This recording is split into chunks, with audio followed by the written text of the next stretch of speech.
Hello guys, ഉച്ചക്കിറക്ക് എന്ന് എൻ്റെ അമ്മ എപ്പോഴും പറയാറുണ്ടെങ്കിലും അതെന്തൊരു കിറുക്ക് എന്ന് ഞാൻ ആലോചിച്ചിട്ടുണ്ട്. ഇപ്പം എനിക്ക് മനസ്സിലായി, അത് ഏകദേശം എൻ്റെയും ചങ്കറിൻ്റെ ഈ ഒരു വേദനയാണ് ഉച്ചക്കിറക്ക് എന്ന് പറയുന്നത്. അതുപോലെ 2:30 ആയപ്പോഴത്തേക്ക് ഞങ്ങൾക്ക് ഉച്ചക്കിറക്ക് ഇളകി ഗൈസ് നെടുമുട്ടിക്ക് പോകാനായിട്ട്. അപ്പോൾ ഇറങ്ങിയതാണ് ഗൈസ്. AC റോഡിലെത്തിയപ്പോൾ പകുതിക്ക് തോന്നി വീട്ടിൽ തിരിച്ചു പോയാലോ എന്ന് വരെ. പക്ഷെ അമ്മാതിരി ചൂട് ഗൈസ്, റോഡ് പോലും കാണാൻ മേല. പിന്നെ തണ്ണിമത്തനൊക്കെ കയറ്റി ഞങ്ങൾ നേരെ റീച്ചായി. എവിടെ നെടുമുടിയിൽ ഗൈസ്. അവിടെ ആരെന്ന് ചോദിച്ചിട്ടുണ്ടെങ്കിൽ അവിടെ എൻ്റെ അച്ഛൻ്റെ അപ്പച്ചാണ് ഗൈസ്. ഇവിടെ എവിടെ കണ്ടാലും ശാന്തസുന്ദര കേരള ഭൂമിയായിരുന്നു ഗൈസ്. വെള്ളമൊക്കെ കണ്ടിട്ട് എടുത്ത് ചാടാൻ തോന്നുന്നു ഗൈസ്. ചങ്കുട്ടിക്ക് ഫസ്റ്റ് ടൈം ആയിട്ട് ഇത്ര അടുത്തൊക്കെ കാണുന്നത്. അവന് ആക്കണം തൂടാക്കണം, അവൻ ചാടൂ എന്ന് പറഞ്ഞപ്പോൾ ഞാൻ പറഞ്ഞു, മോനെ എനിക്ക് നീന്തലറിഞ്ഞൂടാ, നീ ചാടിയിട്ടുണ്ടെങ്കിൽ അമ്മയ്ക്ക് പുറകെ ചാടാൻ പറ്റൂല എന്ന് പറഞ്ഞുകൊണ്ട് അവൻ ചാടാതെ നിന്നു ഗൈസ്. പിന്നെ ഞങ്ങൾ നല്ല തണുവുള്ള പ്ലേസിൽ കൂടെയൊക്കെ ഇങ്ങനെ നടന്നിട്ടുണ്ടല്ലോ ഗൈസ് വർഷങ്ങളായി.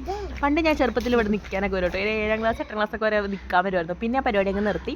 ഞാൻ വന്ന് പെട്ടെന്നായതുകൊണ്ട് അപ്പച്ചിക്ക് പെട്ടെന്നൊന്നും പ്രിപ്പയർ ചെയ്യാൻ പറ്റാത്തത് കൊണ്ട് തന്നെ കടിൻ ചായയാണ് തിളപ്പിച്ച് തന്നത്. പക്ഷേ ഇവിടെ വരുമ്പോൾ നൊസ്റ്റാ ഫീലർ ഗൈസ്. ആലപ്പുഴ ചെല്ലുമ്പോൾ മാത്രം കിട്ടുന്ന സാധനമാണ് എനിക്ക് കടിൻ ചായ. അതും പിന്നെ അപ്പച്ചന് ഓടിച്ചെന്ന് കടയിൽ പോയിട്ട് കുറച്ച് സ്നാക്സ് ഒക്കെ മേടിച്ചിട്ട് വന്നിട്ട് ഞങ്ങൾ എപ്പോൾ വന്നാലും ഉണ്ടാവും എന്തെങ്കിലുമൊക്കെ. നോർമലി എപ്പോഴും ചിക്കൻ കറിയൊക്കെ ഉണ്ടാവും. ഇപ്രാവശ്യം ഞങ്ങളൊന്നും കഴിക്കാൻ നിന്നില്ല, കാരണം ഓൾറെഡി കഴിച്ചിട്ടാട്ടോ ഇറങ്ങിയത്. അപ്പോൾ അവിടെ പിള്ളേരോട് ഇങ്ങനെ കാർട്ടൂൺസിൻ്റെ കാര്യം പറഞ്ഞപ്പോൾ പറയാം, കേക്ക് ഇതൊക്കെ അറിയാമല്ലേ എന്ന്. പിള്ളേരുടെ തള്ളയല്ലേ, അപ്പോൾ അറിയാമായിരിക്കും ഗൈസ്. അപ്പോൾ എന്തേ അപ്പച്ചി ഇവിടെ മത്തി വെട്ടിക്കൊണ്ടപ്പോഴാണ് ഞങ്ങൾ വന്നത്. പകുതി കിട്ടിയിട്ട് പോയാണ് പാവം. പിന്നെ ഞാൻ പറഞ്ഞു പോയി കഴിക്കോളാൻ പറഞ്ഞ്.